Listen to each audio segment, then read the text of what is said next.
Hello there. My name is Patrick Bitature. I am here today with my daughter, Natalie Bitature, and we're going to have a candid discussion, an authentic talk, father and daughter, about uncommon perspectives. You know, kids that are born in a different generation have a certain set of views, and we, the older guard, have a certain set of values and views. So where do these two meet? And this is what we're trying to talk about. And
share with you our thoughts. The people, because in Uganda, the average age is 15.5, 15 and a half years old. That's where the median is. So the widest number of people around that age. And number one priority for them is, what will they do? They have studied, they've come so far, they've got a few more years to study, and then what? They see so many people being churned out of these institutions, universities, colleges, and they don't get a job. They're not sure of their future. So we'd like to share our perspectives about this. And I'll begin by inviting my daughter to explain, what do you think the problem is globally and then locally about employment? Because this seems to be a phenomenal problem. Very true. It's such a big issue because young people need to work to earn a living and to start their lives. I think globally we're going through a big shift, especially since COVID. In America, they're calling it the Great Resignation because so many people got used to working from home. The Great what? Resignation. People are actually leaving their jobs because of working from home, but also because of the rise of the gig economy, which is people working freelance, where you're using your skills and moving from different institution to different institution, kind of like consulting. But if you are a writer, if you're an influencer, if you're a photographer, if you're something else, these days you don't have to have a 9-to-5 job. Slow down. You mean people are resigning their jobs to go and look for these in between, what you call gigs? Yeah, exactly. Because you can make the same amount of money and it's in your own flexibility, your own time, your own deadlines, instead of having to commute to work, be trapped in an office with all the social norms and challenges that come with that, having supervisors, pressure. Mental health has become such a huge issue in the Western world since COVID. It has become so much worse.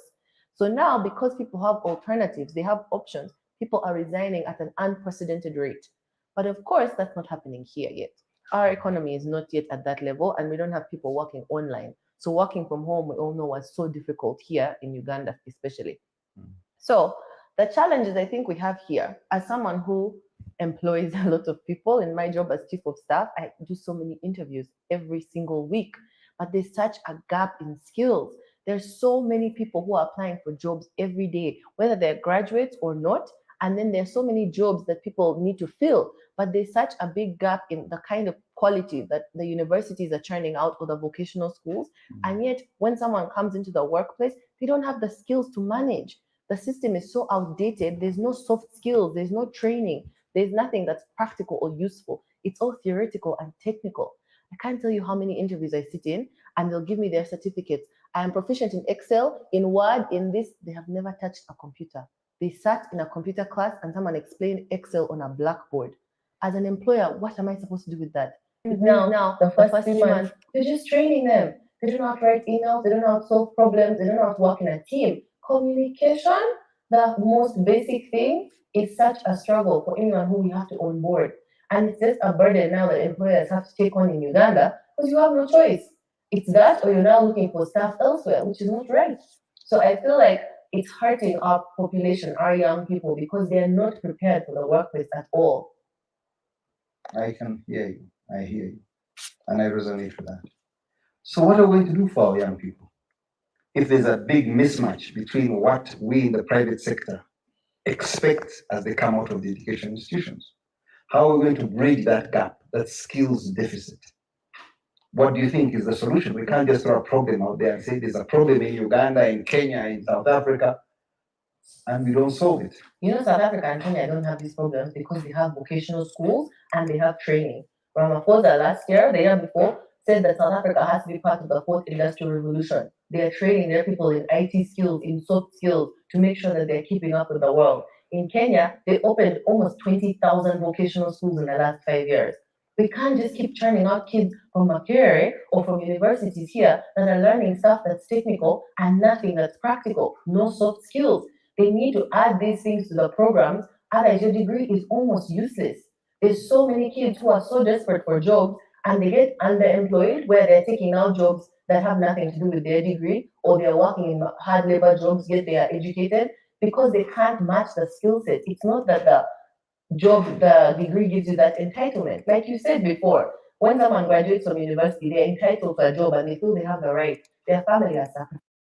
I think, guys, I think this is a major issue in Africa. A lot of people are not doing what they were even trained to do. They're not doing the job that they're supposed to do. There's a lot of people in position where they don't even understand anything. They don't even like what they're doing. They don't even understand what they're doing.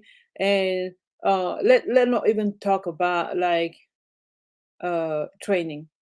That's why when you're in Africa, there's such a laid back attitude coming from the people that supposed the very much people that supposed to be doing the job, to be serving. When you go like in a government building, people don't even seem to understand why they're there and what they're supposed to be doing. There's no training, there's no reinforcement, there's nothing. People are just there. They just do what they can, and they even like when you are seeking for a service, it's you that is the customer that have to come that have to frequently come back to remind the provider about their missing maybe work or maybe terms if you have a contract with them, the missing deadline. They will never be the one to contact you and let you know ahead of time that, oh, here we cannot meet the deadline. Can we have I'm sorry, can we please can you please, is there any way that you can give us more time so that we can accomplish this job or this task for you? There's none of that. People are so incompetent in Africa. I mean, like, if there are 1,000 people working, I promise you, like 90%, 95 are incompetent. No one is doing what they are trained to do. No one even don't even understand the job assignment. They are confused. And this goes from the lower level job to the higher level job. Even the leaders themselves, they don't even understand the assignment seriously, because clearly they don't. When you see the type of deal that these people make, you can cry. Basically, they make deal in which they are the loser. As long as themselves, the person, is compensated, they don't care about the long-term consequences. They do not care because they don't have that ability to kind of like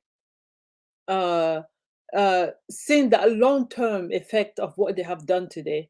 They only think about now, today, and that's a mentality in Africa that is killing Africa. And that's what the youth are getting from the old generation. And everyone, can you guys imagine a place when no one have a sense of urgency, when no one like really focus on the quality of what they're doing? These people don't think about anything. They don't. They just think about now, what am I getting out of the deal now? What am I, you even, when you even want to help, you have a hard time finding someone that's gonna deserve your help. If you want to even train, they're not they're not even open to go through like very rigorous training to learn. They don't, because they've been raised with this very laid back and low expectation, uh, uh, um, low expectation, like I said, uh, low performance. They have been trained, they have been so used to it that when you're trying to do things the right way, they get upset at you and they come for you.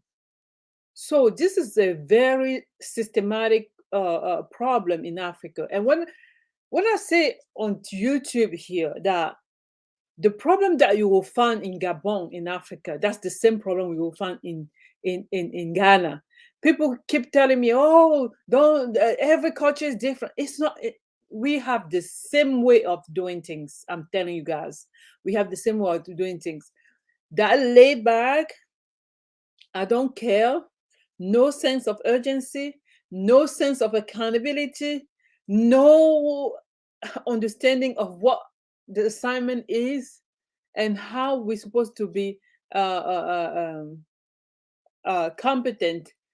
They don't understand none of that. Whether it's Nigeria, Chad, Gabon, Malawi, anywhere in Africa. I mean, like it's systematic, it's systemic in Africa. And this is killing, because I mean, like, what, even if Europe were to leave Africa today, I'm not sure Africa will be able to sustain itself. No way. They have been used to sit back and let other people do everything for them. It's just like that child that you raise and that is used for you to do everything. He doesn't have that sense of like even self. He lacks self-awareness. He has no idea what his abilities are. He doesn't even understand what he should work on. What can he do? How to maneuver? How to get himself out of situation? He doesn't understand. I'm telling you guys, if France was to, I'm not talking only about France. I'm talking about Europe in general. Like, okay, good, cool. We are saying Europe is doing this, Europe is doing that, Europe. Well, guess what? If Europe were to leave Africa, is Africa prepared to sustain itself? Is Africa prepared to fill the void that Europe is going to leave if they leave the continent? No, your average African is not thinking like that. They're thinking about switching colonizer. They will tell you how Chinese is better than China is better than Europe. Oh my God. No sense of responsibility. No, no, no, no, no. Let's continue listening to this video. Fight so much, they've worked so hard, but they don't actually know anything, which is the problem. And now to try and explain that to them, you become the bad guy. So usually what I look for is their attitude. If you have the ability to learn, then I can take you. Bingo. Bingo. Thank you for that. And that's what I've been saying here on YouTube also. Whenever you want to tell the truth, you become the bad guy. They don't want to hear the truth. They don't want to face the truth. They don't want to be accountable for what their part in the problem is they want to talk in circle. They want to they want to project. They want to deflect. These are the core issues that Africans people face. It's almost as if our brain, I don't know, it's almost as if there's something wrong with our brain. Something's wrong with us. Something that we really don't want to deal with. Because you can only accuse other for so long. You cannot always accuse other. Even if these people were to help Africa, I'm not sure. And let me tell you, no. Let me tell you guys something. The main person, the person that is worse than the colonizer, it's another Africans that has any type of power. In Africa, if you're working in an international company in Africa, it's your fellow Africans that will refuse that the employees get some kind of raise. He's the one that's going to put himself in the mirror between the headquarters that's in Europe and the company that's on the ground in Africa that you're working in.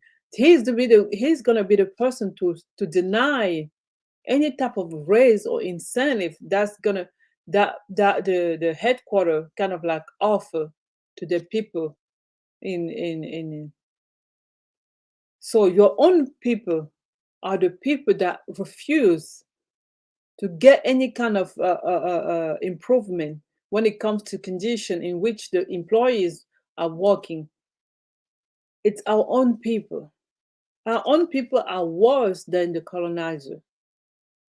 The colonizer is not even doing the job himself. He's just like, he has delegated the job to our own people. When I listen to this interview and I listen to how, I don't know even who is the interviewer and who is being interviewed. I don't know, but the man, he has the typical Africans leaders mentality. It's all about abstract, nothing like real, nothing palpable, nothing that has a real outcome. He's all about like asking the youth to hope, to dream, to expect, to not lose hope. We have heard this so many times. And that's how it works in Africa. We have heard this so many times. Let me see. Let's listen to this. On, because you're going to have to train. And the first few months will be hard. And it's hard for our team as well, because you're now taking away resources from experienced staff because they have to train. But it's something that we've now ingrained across all our companies, that we have to constantly be training because the schools are just not doing it. We need to fill that gap. There are some programs now, a lot of different people I know online, some of the Twitter people, like Boundless Minds, they have programs where you can send your young person, 16, 18, 21, and they teach them these things. It's kind of like what we taught in Project 500K years ago, where you're teaching soft skills, things like communication, teamwork, goal setting, how to be productive, how to be efficient, how to manage your time. These are necessary, but the culture is still not there. If I told you these things were what you had to know. Yeah, exactly. It's not there. Time management, don't talk about that in Africa. They have no idea what time management, organizational skills, they have no idea what that means. They don't understand that. They don't even want to deal with it. If you complain about it, some contractor not meeting maybe its deadline, and then you become the bad guy, and it's a big problem, and you the most difficult person to deal with. They don't understand those basic skills that's needed to succeed in any type of any area.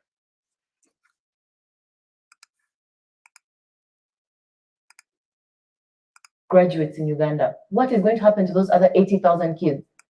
There's so many universities. 20 years ago, how many universities did we have? Now see how many they are. How many of those kids are coming out? Is it 20,000 per year we're graduating? 100,000. 100,000? And how many jobs are we creating? 5, 10, 20? Even with oil and gas coming, that won't even absorb one class of graduates in Uganda. What is going to happen to those other 80,000 kids? Where are they? Sitting at home with their parents after they sold land to get them that degree? We have to have solutions for them. I hear you and I empathize when you look at it from that point of view. But let's flip the coin. Let's look at it. Let's flip the coin. When I listen, that is to me, it's like listening to someone from my own country, from the government. Let's flip the coin. We're gonna flip the coin to listen to something that offer less solution than what she's saying. What she's saying is something that we can be done. It's feasible and it's achievable. But no, we're gonna flip the coin to talk about something very abstract, very far, very unattainable. That's how the circle talk I'm talking about. That's how Africans deal with issue. Let's listen to what flipping the coin is gonna do. From another side, if everybody was going only for technical schools in a society like the German society, maybe that would work, where it's largely an industrial country. We're not an industrial country. But why not? Why don't we create industries? Why not? How can we say that we're not an industrialized country? Maybe that's the solution. That's where the issue is. How about we create that? How about we offer that as a solution instead of saying why we not? We are not an industrial country. Maybe that's where the issue is. We cannot be dancing around a problem like that. There are solutions that can be implemented and that can improve the condition in which we are and improve people's life.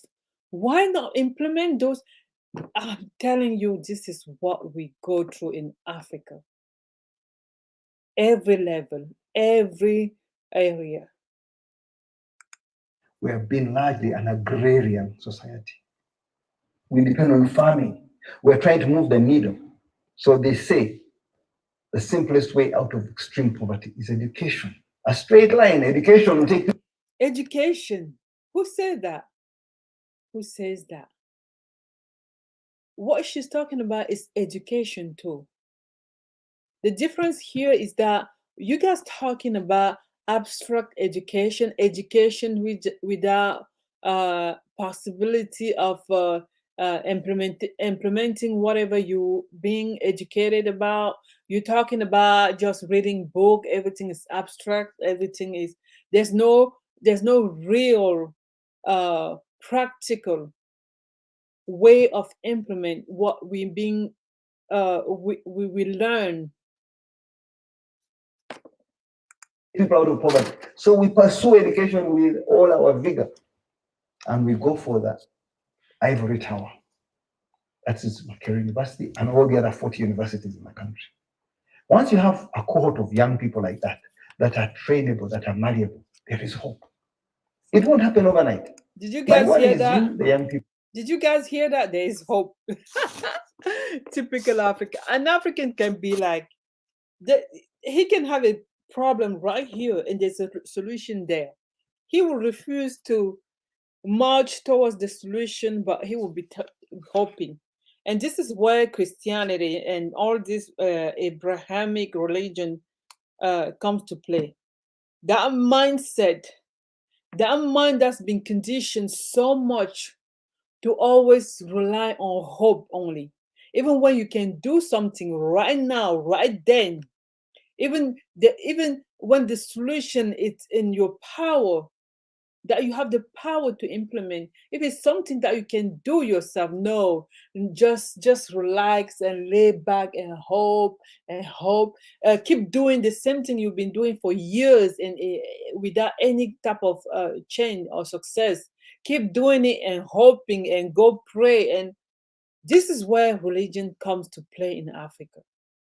The way it conditions your mind, the way it shapes your mind to relax, the way it relaxes you, because it makes you think that someone else is in control of your life and your destiny and what might happen to you. That way of viewing life is what's killing us. That way of doing things, because I mean, I've been here, I look around me, I see how other people do. When there's a problem, they sit around the table, they say, what are the potential solutions that we can implement right here, right now? And people make suggestions, and their will, based on the means that they have, choose the one that we can implement right now, and go from there, from the one that we can implement right now to the one that we can implement long term. You have short term goals and you have long term goals. So this man is saying that we should hope, we should go to school, study. In my own country, we have so many young people with degree without any possibility of implementation, or maybe like put it into practice whatever they have learned in school. Everything is always like so far. Even when you study basic human anatomy, you have no idea how to materialize it, how to, you cannot even picture it properly because it's so far. We study from the book. There's no way of implementing. There's no real lab model. Is that how you say? No, that's not how you say it. Real lab, like mannequin or all the let me see.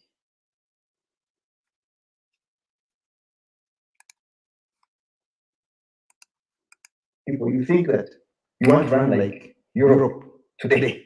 You got a degree and run like the European. No, that's not what we say. This is exactly the same thing they say in my country. Oh, you want to be like Europe. When at the same time they're sending all their children to Europe, because Europe is the way it is. To become like Europe, we have to start right now. Everything has to start right now. We have to start thinking like the lady is thinking. We have to start doing the thing that that can be done right now. If whatever we've been doing that's not working, we have to change it. We have to create more vocational school, like she's saying. Get these people out of school ready to run. These societies have been around for ages. They went through these cycles of change. I would not call it a revolution, it was an evolution. It went through slowly changing. And then they can. But the issue is that Africa is not evolving, dear. It's not evolving at all. It's the same rich people that are becoming richer. The poor are becoming poorer. That's what it is. It's not evolving. Even these people that give all these numbers that Africa is the future, next future, they've been saying it since I was at 11, and I'm in my 40s now. They've been saying it. They always tell you, oh, Africa is it's moving forward. It's the next big whatever. They say that to keep us comfortable, to keep our mind relaxed, when really nothing is happening. And if it's happening, it's a very, very slow scale. We want things to move because things are not going the way it's supposed to. And it can't go the way it's supposed to. We have the potential to grow exponentially. We have that potential. It's not something that's unachievable or unattainable. We have the potential. We have the human capital. We just need to train our population, our youth. We need to train these people and have them up to run. They have to come out of school knowing exactly what they're supposed to do and how they're supposed to do it.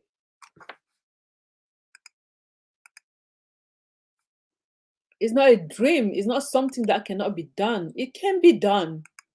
Had a big boom. An opportunity came and they capitalized on it. Did you guys hear this? Oh my God.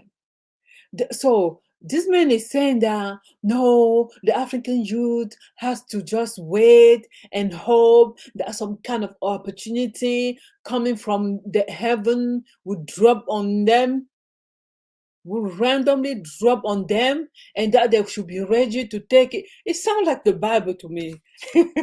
It sounds like what they say, oh, always be ready, because when Jesus comes, you have to be ready to take advantage of that. Oh, be ready. Don't be asleep. No. That's not how this world in which we live works. It's not like this. Only in Africa, our elder can tell us to think that way. And that's what's killing us. That's not how you train the youth. You train the youth to be performing and to want to go to the next level. You don't ask the youth to sit back and dream and wait when opportunity comes. When is the opportunity gonna come? When is the opportunity gonna come if we are not trained and when we are not competent, when we are not doing the thing that we have studied to do? It's only when you do it that you become good at it. We cannot just sit down and say that, no, we're gonna be competent. We're gonna sit down and wait one opportunity. What opportunity? Since I was 11, they keep saying about how Africa is gonna be this, it's gonna be that. Industrial revolution, second one, even the third. Industrial revolution. If we want to have industrial revolution, it's the right now where we are that we have to start. And they managed to keep up with it. Here, we are still in the agrarian society, coming out of it using education. Look at a country like Ethiopia. It has 100 million people. Many of them have been in the same position like Uganda. They were all farming. They were trained. The country invested heavily in infrastructure, in industries, and in generating electricity. Now they are moving all their people into jobs. And the state is involved in creating these jobs because they can't wait for the private sector to create the jobs fast enough. So largely the state puts in an arm and the private sector also does its bit. So that way they catalyze. Ethiopia is not an example. It's still a shithole country, like any other country in Africa. It's still the same mess. It's no better. I don't know why we have this habit to see a little bit of improvement that another shithole country has over us and start thinking that they're doing better. They're not doing better. They're not. Is the process to make sure that they are creating jobs for their people. So they are investing heavily now in human capital. First was infrastructure, now it is human capital because they want jobs. And they're doing quite a good job of it. Now the rest of us are still at the earlier stage. Even the lady is surprised. Even your own daughter doesn't believe anything you say. She doesn't believe it. Look at her facial expression.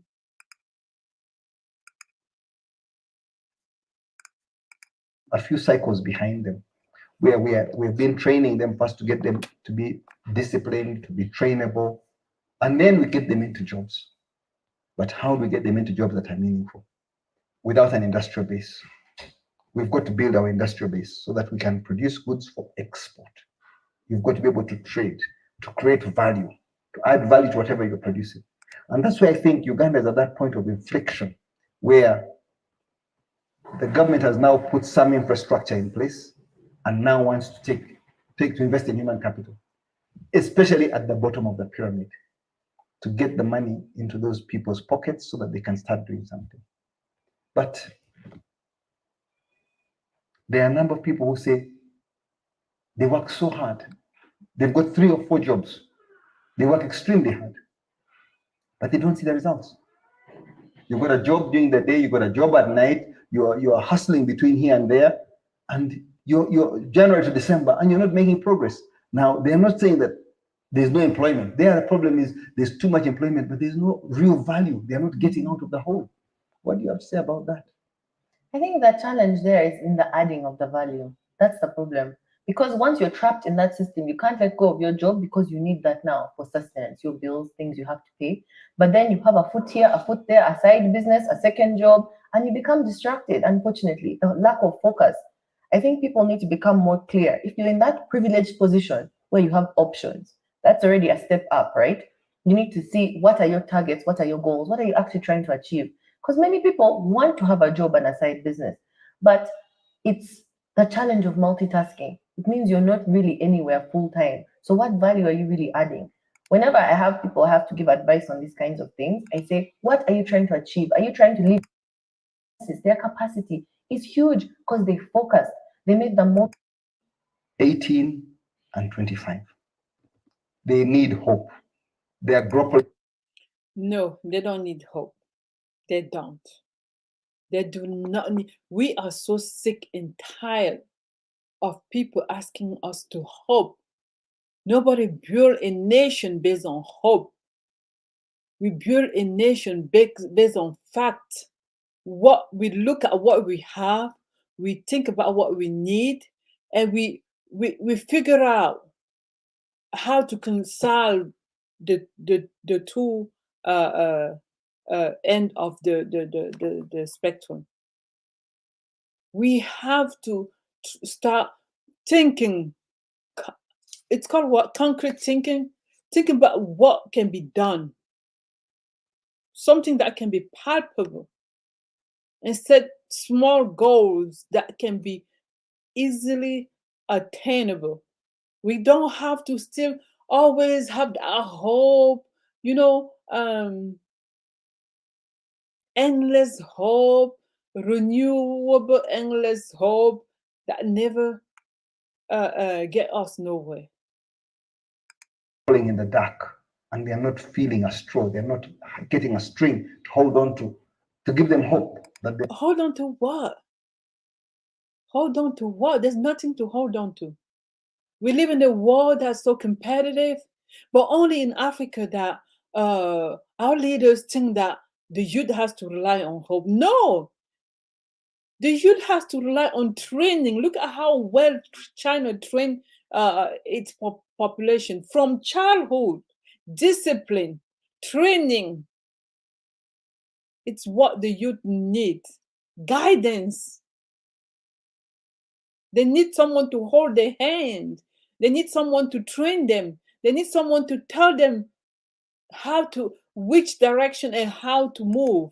Their tomorrow will be better than their today. No. How do we give these Even the lady is not convinced. young people hope? Do you think they should all become entrepreneurs? Not really that all of them, because I know it's extremely hard to be an entrepreneur, a successful entrepreneur.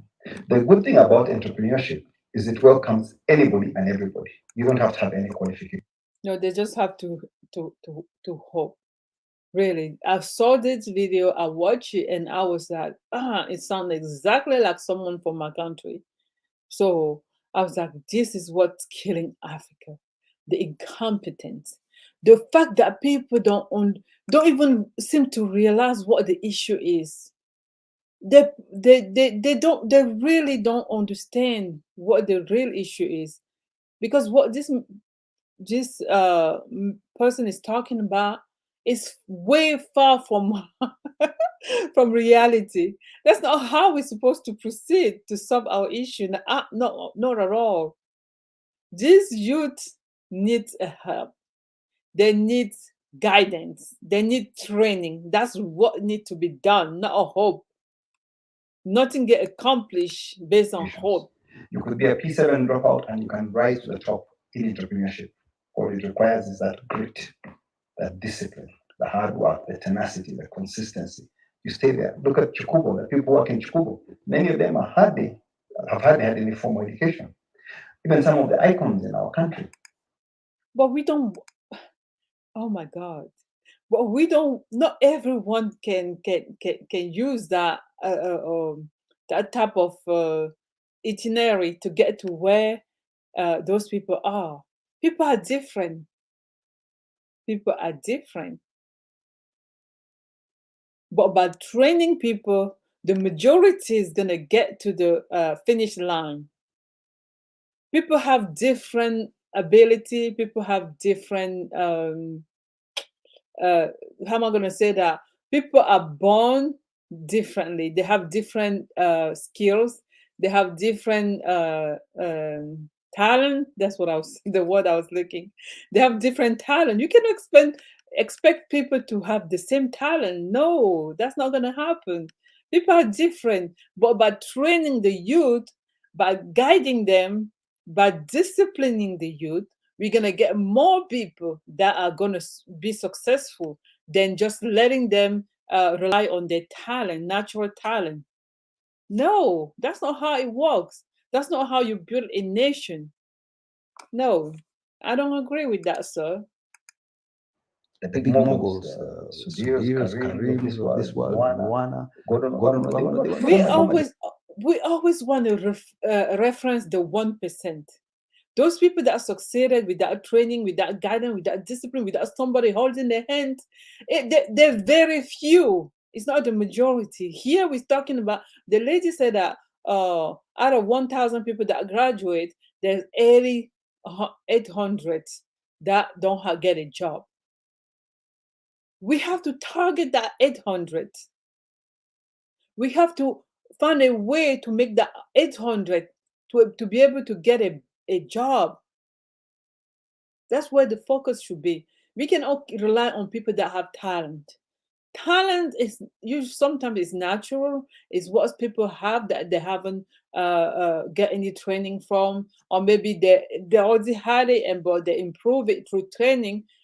But here, that's not what we're talking about. We're talking about systematic way of reducing unemployment. This come to show me how much incompetent people we have in powerful position in Africa. How much, basically, we have no real guidance. We don't have people that we can really rely on, that we can put our future in their hand and be sure that they're gonna be there for us. The way that Africans think, they are so far removed from the reality of this world. They always think very narrow-minded. Their mind always think about their little corner. The world is very competitive. With this type of thinking, how is Africa going to move forward? How are we going to be where other people are? We're always going to remain the subordinate people that we are.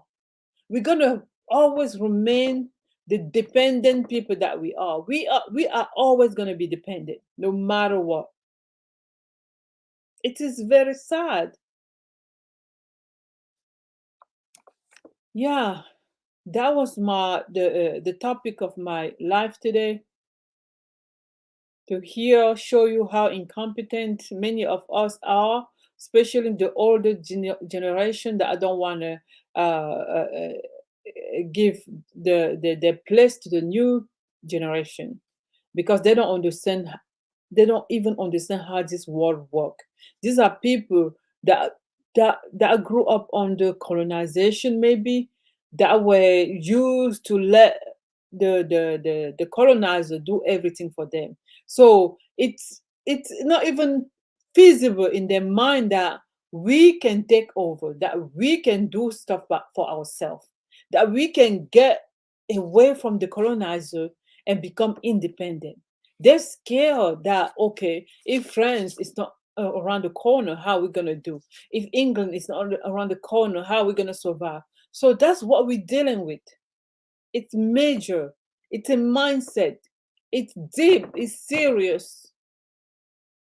And all those imperialistic countries know about this. And that's how they manage to still keep us bondage, basically. So, well, thank you guys for watching this video.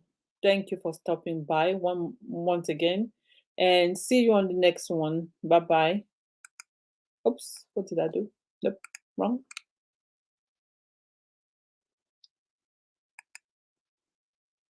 And